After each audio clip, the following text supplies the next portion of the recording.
Well, firstly, Sammy, how are you feeling now?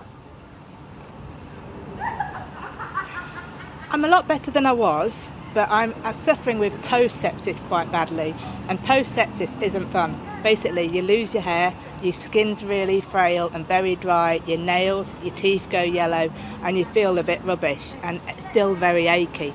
But I'm alive and so elated to be alive. I'm doing okay. I'm a lot better than I was, but it's going to be a long time to recover.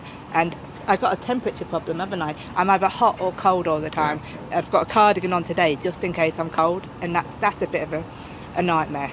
Well, this all happened several weeks after your surgery. When did you realise that something was seriously wrong?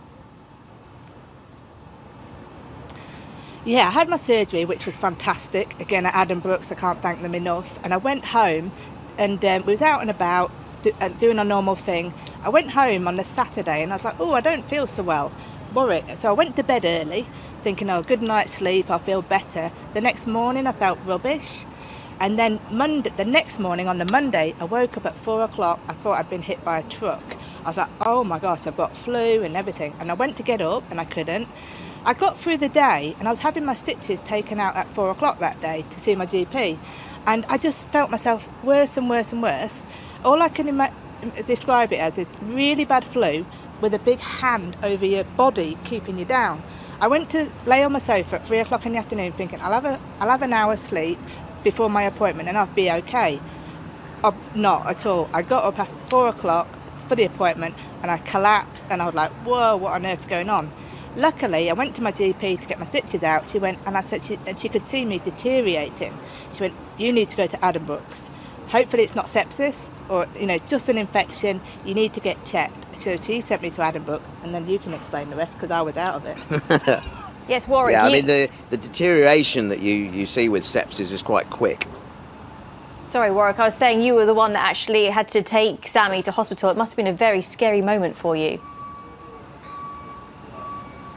Well, it was. I mean, at that point, we didn't realise the severity of the situation.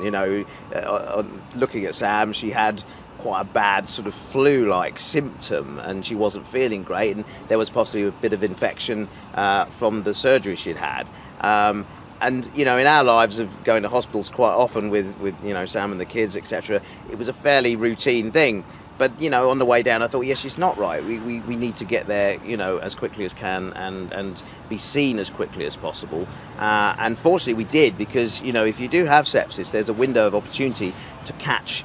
And if you miss that, then people die. And it happens regularly.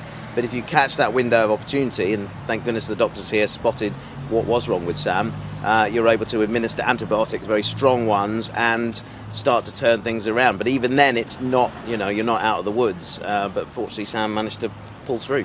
Thanks to the A&E department here, honestly, we came in, they looked after me beautifully, took it really seriously, and Mr. Doug Hay got me straight to theatre to clean the sepsis out.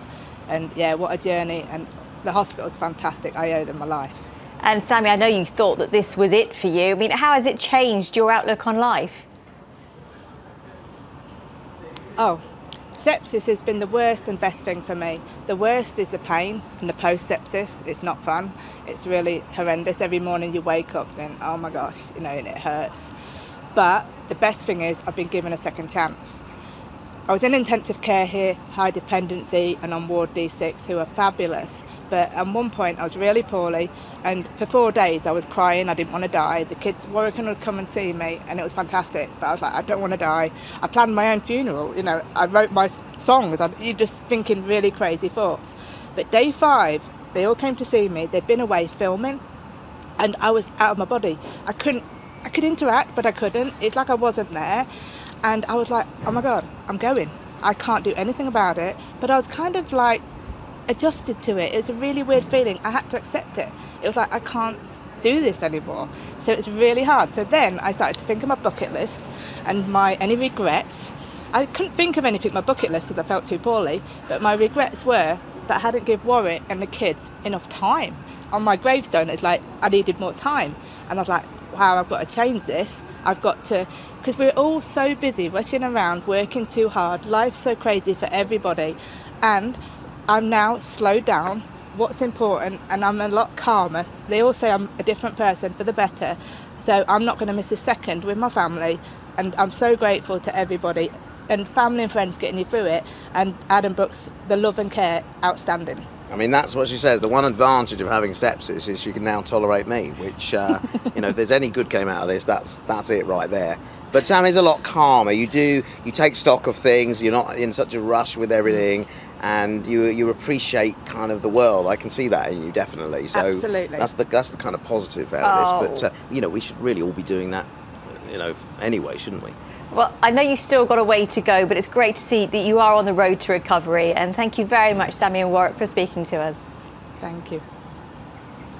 Thank you. Thank you for letting us do this. Everybody thinks sepsis. If you feel really poorly, just ask. It could save a life, and teach everybody, your friends and family. Thank you.